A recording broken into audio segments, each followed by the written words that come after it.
O Grande Conflito, capítulo 16. O mais sagrado direito do homem. Os reformadores ingleses, conquanto renunciassem às doutrinas do romanismo, retiveram muitas de suas formas. Assim, posto que rejeitados a autoridade e o credo de Roma, não poucos de seus costumes e cerimônias foram incorporados ao culto da Igreja Anglicana. Alegava-se que essas coisas não constituíam questões de consciência e que, embora não ordenadas nas Escrituras e, conseguintemente, não essenciais, não eram más em si mesmas, visto não serem proibidas. Sua observância tendia a diminuir o abismo que separava de Roma as igrejas reformadas e insistia-se que promoveriam a aceitação da fé protestante pelos romanistas. Aos conservadores e condescendentes pareciam decisivos estes argumentos. Havia, porém, outra classe que assim não pensava. O fato de que esses costumes tendiam a lançar uma ponte sobre o abismo entre Roma e a Reforma era, em sua opinião, um argumento concludente contra o retê-los. Olhavam para eles como distintivos da escravidão de que haviam sido libertados, e para a qual não se sentiam dispostos a voltar. Raciocinavam que Deus, em sua palavra, estabeleceu regras para ordenar o seu culto e que os homens não estão na liberdade de acrescentar a essas regras ou delas tirar qualquer coisa. O princípio mesmo da grande apostasia consistiu em procurar fazer da autoridade da Igreja um suplemento da autoridade de Deus. Roma começou por ordenar o que Deus não tinha proibido e acabou por proibir o que ele havia explicitamente ordenado. Muitos desejavam fervorosamente voltar à pureza e simplicidade que caracterizavam a igreja primitiva. Consideravam muitos dos costumes estabelecidos pela igreja anglicana como monumentos da idolatria e não podiam conscienciosamente unir-se a seu culto. Mas a igreja, apoiada pela autoridade civil, não permitia opiniões contrárias às suas formas. A assistência aos seus serviços religiosos era exigida por lei e proibiam-se as assembleias para culto religioso que não tivessem autorização sob pena de encarceramento, exílio e morte. No início do século XVII, o monarca que acabara de subir ao trono da Inglaterra declarou sua decisão de fazer com que os puritanos se conformassem ou oprimi-los-ia para saírem do país ou faria coisa pior. Acossados, perseguidos e aprisionados, não podiam divisar no futuro vislumbres de melhores dias, e muitos chegaram à convicção de que, para os que quisessem servir a Deus segundo os ditames de sua consciência, a Inglaterra estava deixando de ser para sempre um lugar habitável. Alguns resolveram, por fim, buscar refúgio na Holanda. Arrostaram dificuldades, prejuízos e prisão.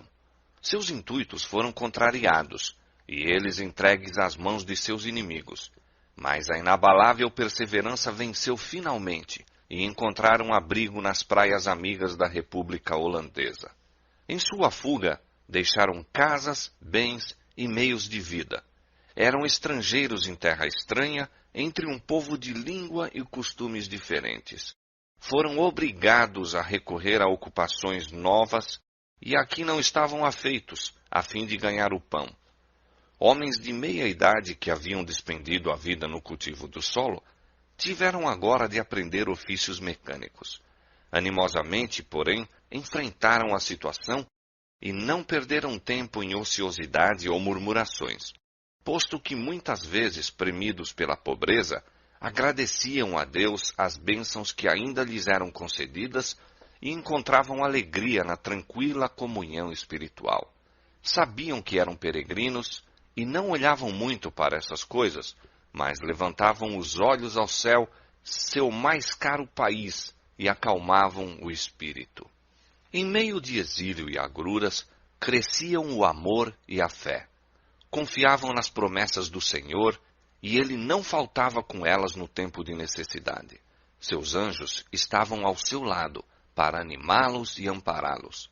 E quando a mão de Deus pareceu apontar-lhes através do mar uma terra em que poderiam fundar para si um estado e deixar a seus filhos o precioso legado da liberdade religiosa, seguiram eles, sem se arreciar, pela senda da providência. Deus permitira que viessem provações a seu povo a fim de prepará-lo para o cumprimento de seu misericordioso propósito em relação a ele. A igreja sofrera humilhações para que pudesse ser exaltada. Deus estava a ponto de ostentar o seu poder em favor dela, para dar ao mundo outra prova de que não abandonará os que nele confiam. Dispusera os acontecimentos de maneira a fazer com que a ira de Satanás e as tramas de homens maus promovessem a sua glória e levassem seu povo a um lugar de segurança. A perseguição e o exílio estavam abrindo o caminho para a liberdade. Quando constrangidos pela primeira vez a separar-se da igreja anglicana, os puritanos se uniram em solene concerto como o povo livre do Senhor, para andarem juntos em todos os seus caminhos, por eles conhecidos ou a serem conhecidos. Ali estava o verdadeiro espírito da reforma, o princípio vital do protestantismo. Foi com este intuito que os peregrinos partiram da Holanda para buscar um lar no Novo Mundo. João Robinson, seu pastor, que providencialmente foi impedido de os acompanhar em sua alocução de despedida aos exilados, disse: Irmãos, em breve havemos de separar-nos, e só o Senhor sabe se viverei para que de novo veja o vosso rosto. Mas, seja qual for a divina vontade, conjuro-vos perante Deus e seus santos anjos, que não me sigais além do que eu haja seguido a Cristo. Se Deus vos revelar algo mediante qualquer outro instrumento seu, sede tão prontos para recebê-lo como sempre fostes para acolher qualquer verdade por intermédio de meu ministério. Pois estou seguro de que o Senhor tem mais verdade e luz a irradiar de sua palavra. De minha parte, não posso deplorar suficientemente a condição das igrejas reformadas, que, em religião, chegaram a um período estacionário e não irão agora mais longe do que os instrumentos de sua reforma. Os luteranos não poderão ser arrastados a ir além do que Lutero viu. E os calvinistas, vós o vedes, estacam onde foram deixados por aquele grande homem de Deus, que não vira contudo todas as coisas. Esta é uma calamidade muito para se lamentar, pois, embora fossem luzes a arder e brilhar em seu tempo, não penetraram em todo o conselho de Deus, mas se vissem hoje, estariam tão dispostos a receber mais luz como o estiveram para aceitar a que a princípio acolheram. Lembrai-vos de vosso concerto com a igreja, no qual concordastes em andar em todos os caminhos do Senhor, já revelados ou por serem ainda revelados. Lembrai-vos de vossa promessa e concerto com Deus e de uns com os outros, de aceitar qualquer luz e verdade que se vos fizesse conhecida pela palavra escrita. Mas, além disso, tende cuidado, eu vos rogo, com o que recebeis por verdade, e comparai-o, pesai-o com outros textos da verdade antes de o aceitar, pois não é possível que o mundo cristão, depois de haver por tanto tempo permanecido em tão densas trevas anticristãs, obtivesse de pronto um conhecimento perfeito em todas as coisas. Foi o desejo de liberdade e de consciência que inspirou os peregrinos a enfrentar os perigos da longa jornada através do mar, a suportar as agruras e riscos das selvas e lançar, com a bênção de Deus nas praias da América, o fundamento de uma poderosa nação. Entretanto, sinceros e tementes a Deus como eram, os peregrinos não compreendiam ainda o grande princípio da liberdade religiosa. A liberdade, por cuja obtenção tanto se haviam sacrificado, não estavam igualmente dispostos a conceder a outros. Muito poucos, mesmo dentre os mais eminentes pensadores e moralistas do século XVII, tinham exata concepção do grandioso princípio, emanado do Novo Testamento, que reconhece a Deus como único juiz da fé humana. A doutrina de que Deus confiara à Igreja o direito de reger a consciência e de definir e punir a heresia é um dos erros papais mais profundamente arraigados. Conquanto os reformadores rejeitassem o credo de Roma, não estavam inteiramente livres de seu espírito de intolerância. As densas trevas em que, através dos longos séculos de domínio, havia o papado envolvido a cristandade inteira, não tinham sido mesmo então completamente dissipadas.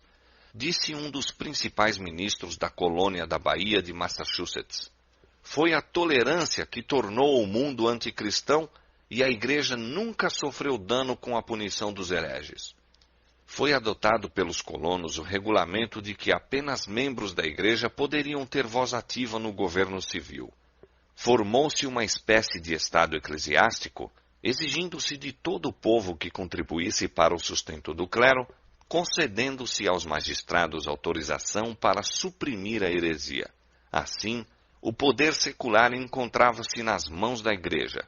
Não levou muito tempo a que estas medidas tivessem o resultado inevitável, a perseguição. 11 anos depois do estabelecimento da primeira colônia, Rogério Williams veio ao Novo Mundo. Semelhantemente aos primeiros peregrinos, viera para gozar de liberdade religiosa, mas, divergindo deles, viu, o que tão poucos em seu tempo já haviam visto, que esta liberdade é direito inalienável de todos, seja qual for o credo professado. E era ele fervoroso inquiridor da verdade, sustentando, juntamente com Robinson, ser impossível que toda a luz da palavra de Deus já houvesse sido recebida. Williams foi a primeira pessoa da cristandade moderna a estabelecer o governo civil sobre a doutrina da liberdade de consciência, da igualdade de opiniões perante a lei.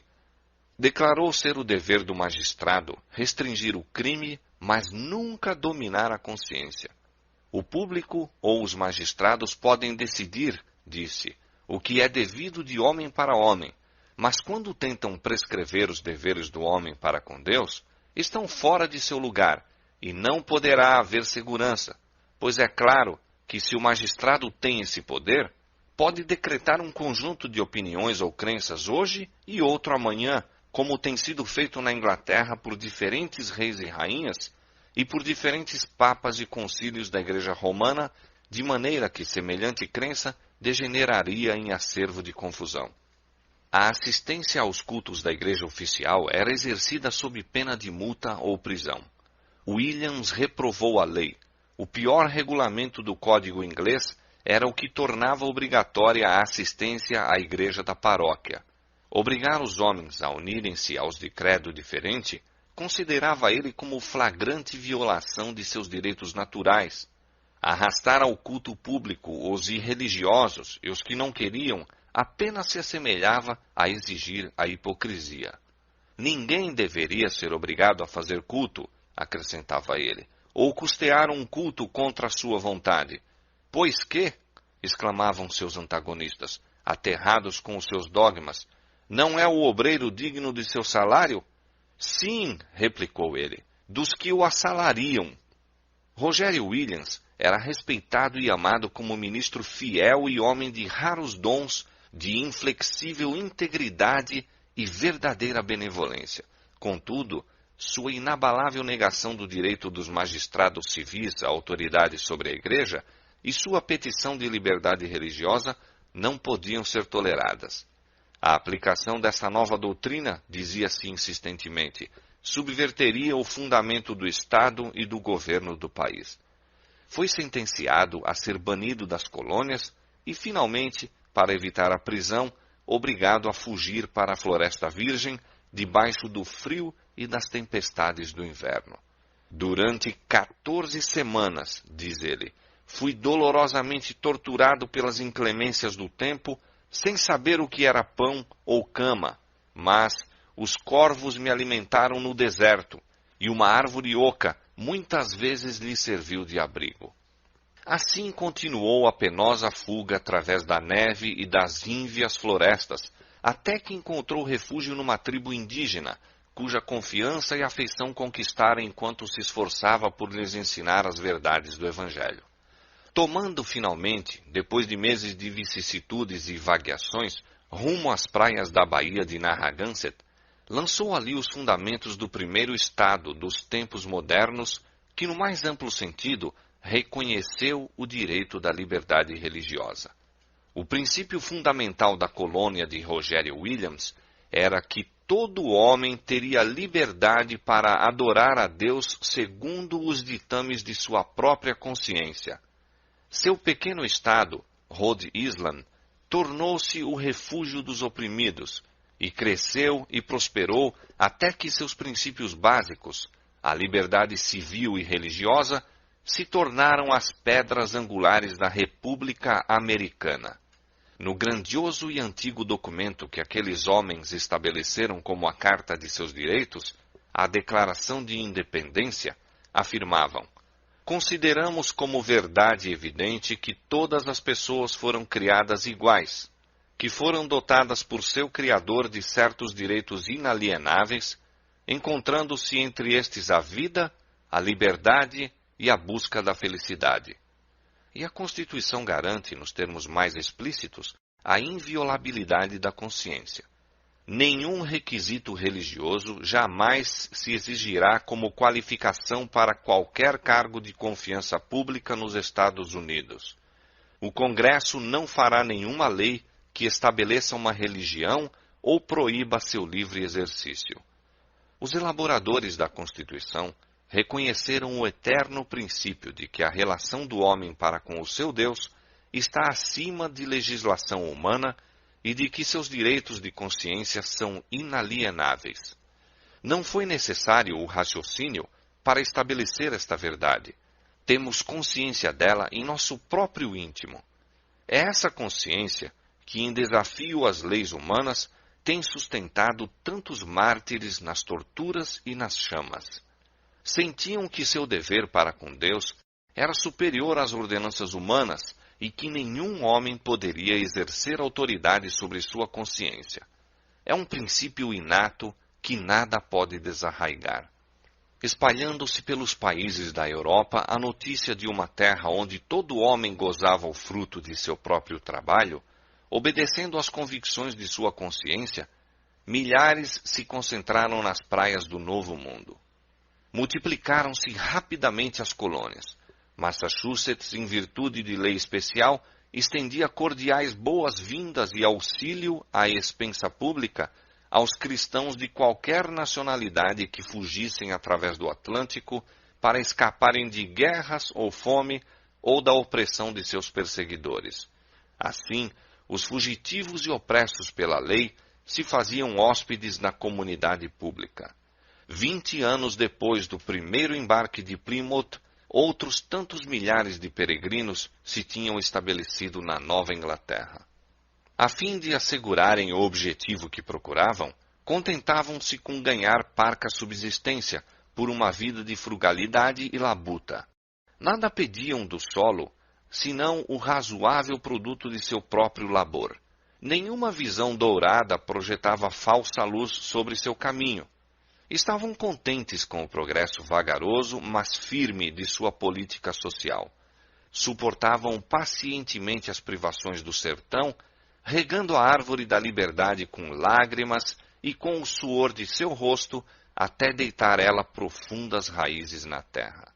A Escritura Sagrada era tida como fundamento da fé, a fonte da sabedoria e a carta da liberdade. Seus princípios eram diligentemente ensinados no lar, na escola e na igreja, e seus frutos se faziam manifestos na economia, inteligência, pureza e temperança. Poderia alguém morar durante anos nas colônias dos puritanos e não ver um ébrio, nem ouvir uma imprecação ou encontrar um mendigo? Estava demonstrado que os princípios da Bíblia constituem a mais segura salvaguarda da grandeza nacional. As fracas e isoladas colônias desenvolveram-se em confederação de poderosos estados, e o mundo notava com admiração a paz e prosperidade de uma igreja sem papa e um estado sem rei. Mas as praias da América atraíam um número de imigrantes sempre maior, em que atuavam motivos grandemente diversos dos que nortearam os primeiros peregrinos. Conquanto a fé e a pureza primitiva exercessem ampla e moderadora influência, veio a tornar-se cada vez menor ao aumentar o número dos que buscavam unicamente vantagens seculares. O regulamento adotado pelos primeiros colonos, permitindo apenas a membros da Igreja votar ou ocupar cargos no governo civil, teve os mais perniciosos resultados. Esta medida fora aceita como meio para preservar a pureza do Estado, mas resultou na corrupção da Igreja. Estipulando-se professar religião como condição para o sufrágio e para o exercício de cargos públicos, muitos, influenciados apenas por motivos de conveniência mundana, uniram-se à Igreja sem mudança de coração. Assim, as igrejas vieram a compor-se, em considerável proporção, de pessoas não convertidas, e mesmo no ministério, havia os que não somente mantinham erros de doutrinas, mas que eram ignorantes acerca do poder renovador do Espírito Santo. Assim, novamente se demonstraram os maus resultados, tantas vezes testemunhados na história da Igreja, desde os dias de Constantino até ao presente, de procurar edificar a Igreja com o auxílio do Estado, apelando para o poder temporal em apoio do Evangelho daquele que declarou: "Meu reino não é deste mundo." A união da Igreja com o Estado, não importa quão fraca possa ser, conquanto pareça levar o mundo mais perto da Igreja, não leva, em realidade, senão a Igreja mais perto do mundo. O grande princípio, tão nobremente advogado por Robinson e Rogério Williams, de que a verdade é progressiva, de que os cristãos devem estar prontos para aceitar toda a luz que resplandecer da Santa Palavra de Deus, foi perdido de vista por seus descendentes. As igrejas protestantes da América, assim como as da Europa, tão altamente favorecidas pelo recebimento das bênçãos da Reforma, deixaram de prosseguir na senda que se havia traçado. Posto que de tempos em tempos surgissem alguns homens fiéis, a fim de proclamar novas verdades e denunciar erros longamente acariciados, a maioria, como os judeus do tempo de Cristo ou os romanistas do tempo de Lutero, contentavam-se em crer como creram seus pais e viver como eles viveram. Portanto, a Igreja degenerou novamente em formalismo, e erros e superstições que houvesse a Igreja continuado a andar à luz da Palavra de Deus teriam sido repudiados, foram acalentados e retidos. Desta arte, o espírito que fora inspirado pela Reforma foi gradualmente arrefecendo até haver quase tão grande necessidade de reforma nas igrejas protestantes como na Igreja Romana ao tempo de Lutero. Havia o mesmo mundanismo e apatia espiritual, idêntica reverência às opiniões de homens e substituição dos ensinos da Palavra de Deus pelas teorias humanas. A ampla circulação da Escritura Sagrada nos princípios do século XIX e a grande luz assim derramada sobre o mundo não foram seguidas de um correspondente progresso no conhecimento da verdade revelada e na piedade prática. Satanás não pôde, como nos séculos anteriores, privar o povo da Palavra de Deus. Esta foi posta ao alcance de todos, com o intuito, porém, de ainda cumprir seu objetivo, levou muitos a tê-la em pouca conta. Os homens negligenciavam pesquisar as Escrituras e assim continuaram a aceitar falsas interpretações e acalentar doutrinas que não tinham fundamento na Bíblia. Vendo o malogro de seus esforços em aniquilar a verdade pela perseguição, Satanás de novo recorreu ao plano de condescendência, que deu como resultado a grande apostasia e a formação da Igreja de Roma. Induziu os cristãos a se aliarem, não com os pagãos, mas com os que, por seu apego às coisas deste mundo, tinham demonstrado ser tão verdadeiramente idólatras como eram os adoradores de imagens de escultura. E os resultados desta união não foram menos perniciosos então do que nos séculos anteriores. O orgulho e a extravagância eram acoroçoados sob o disfarce de religião e as igrejas se tornaram corruptas. Satanás continuou a perverter as doutrinas da Escritura Sagrada e tradições que deveriam fazer a ruína de milhões estavam a deitar profundas raízes. A igreja mantinha e defendia essas tradições em vez de contender pela fé que uma vez foi dada aos santos. Assim, se degradaram os princípios por que os reformadores tanto haviam realizado e sofrido.